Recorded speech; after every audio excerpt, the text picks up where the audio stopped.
So కులం ఆధారంగా ఈ కుల సంఘాల ద్వారా మలిగాడు అమెరికాలో అమెరికాలో జీవనం కొనసాగిస్తున్న వాళ్ళు ఉంటారు కదా, వాళ్ళందరి కాడ నా పాచి పీక్తుంది, నా పాచి పొడుస్తుంది, ఇంత పొడి వీక్తా అంత పొడి వీక్తా, నేనున్నది జానడే, ఎగిరేది మాత్రం భుజ మూరెడే అన్నట్టు మలేషియా గాడు రేవంత్ రెడ్డి పొడి చేస్తున్నా, కడిగేస్తున్నా, కేసీఆర్ను కడిగేస్తున్నా, పొడి చేస్తున్నా అని చెప్పేసి వాళ్ళందరి దగ్గర గాయ మాటలు చెప్పి దొంగనా కొడుకు లెక్క వందల కోట్ల రూపాయలు వాళ్ళ కానుంచి తెచ్చుకునేందుకు మల్లిగాడు అమెరికా వచ్చింది.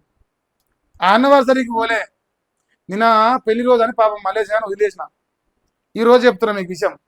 మలేషియా గాడు అమెరికాలో ఈ తెలంగాణ రాష్ట్రంలో పుట్టిన బీసీ బిడ్డలు, ప్రధానంగా మునురు కాపు సామర్థ్యంలో ఉన్న బిడ్డలు అమెరికాలో బతికి 4 రూపాయలు సంపాదించుకుంటే వాళ్ళ కానుంచి ఫండింగ్ తెచ్చుకునేందుకు వాళ్ళకు మాయమాటలు చెప్పి వాళ్ళ సొమ్ము దొబ్బి తినేందుకు దొంగ నా కొడుకు అమెరికా పోయింది.